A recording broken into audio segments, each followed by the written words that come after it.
ચૂંટણીમાં હવે 7મા અને અંતિમ તબક્કાનો ચૂંટણી પ્રચાર ચાલી રહ્યો છે।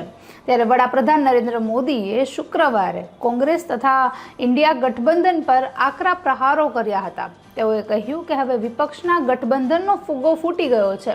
કોઈ વ્યક્તિ તેમને મત આપવા માંગતું નથી। સાથે કેજરીવાલ અને આમ આદમી પાર્ટી પર તેઓએ પ્રહાર કરતા જણાવ્યું કે કેજરીવાલ છે તે અનુભવી ચોર છે। નમસ્કાર, ટકાટક મીડિયામાં આપની સાથે હું છું જાનવી।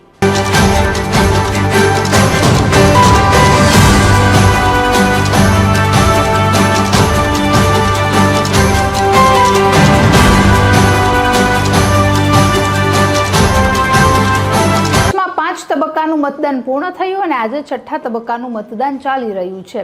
ત્યારે 7મા અને અંતિમ તબક્કાના પ્રચાર માટે વડાપ્રધાન નરેન્દ્ર મોદી મેદાને ઉતરી ગયા છે। પંજાબના જલંધરમાં તેઓએ વિશાળ જનસભાને સંબોધી હતી અને તે સમયે કોંગ્રેસ, ઇન્ડિયા ગઠબંધન અને આમ આદમી પાર્ટી પર ખૂબ જ આકરા પ્રહારો કર્યા હતા।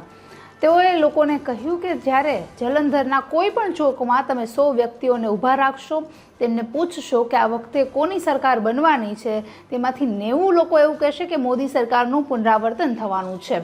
આ ઉપરાંત તેઓએ કહ્યું કે જ્યારે દેશમાં આતંકવાદ ચરમસીમાએ હતો ત્યારે કોંગ્રેસ કશું કરી નથી શકી, પણ જ્યારે હવે મોદી સરકાર આવી છે ત્યારે લોકોને પણ સમજાઈ ગયું છે કે જ્યાં કોંગ્રેસ હશે ત્યાં સમસ્યા હશે, પણ જ્યાં મોદી સરકાર હશે, જ્યાં ભાજપની સરકાર હશે, ત્યાં એ સમસ્યાનું સમાધાન હશે। વડાપ્રધાને કહ્યું કે પંજાબ ગુરુઓની જમીન છે, પણ કોંગ્રેસ માત્ર તેને જમીનનો ટુકડો જ માને છે। આ ઉપરાંત 1947માં પણ જ્યારે વિભાજન થયું ત્યારે પંજાબના વિભાજન માટે વડાપ્રધાને કોંગ્રેસને જવાબદાર ગણાવ્યું, કારણ કે તે વખતે કરતારપુર સાહેબ કે જે પંજાબનો જ એક ભાગ હતો તેમને કોંગ્રેસે પાકિસ્તાનને આપી દીધું। વધુમાં એવું પણ કહ્યું કે જ્યારે 1971માં યુદ્ધ થયું ત્યારે લગભગ 90,000 જેટલા પાકિસ્તાની જે સૈનિકો છે તેઓએ ભારતમાં આત્મસમર્પણ કર્યું। જો તે વખતે મારી સરકાર હોત તો આપણી પાસે આજે કરતારપુર સાહેબ આવી ગયું હોત। જ્યારે કોંગ્રેસે તે વખતે નરમ વલણ અપનાવ્યું હતું અને તે તમામ લોકોને છોડી દીધા હતા। પ્રધાન નરેન્દ્ર મોદીની એમની વાણીથી લોકોને અભિભૂત કરવાની પેટર્ન એ આજકાલની નહીં પણ વર્ષો જૂની છે।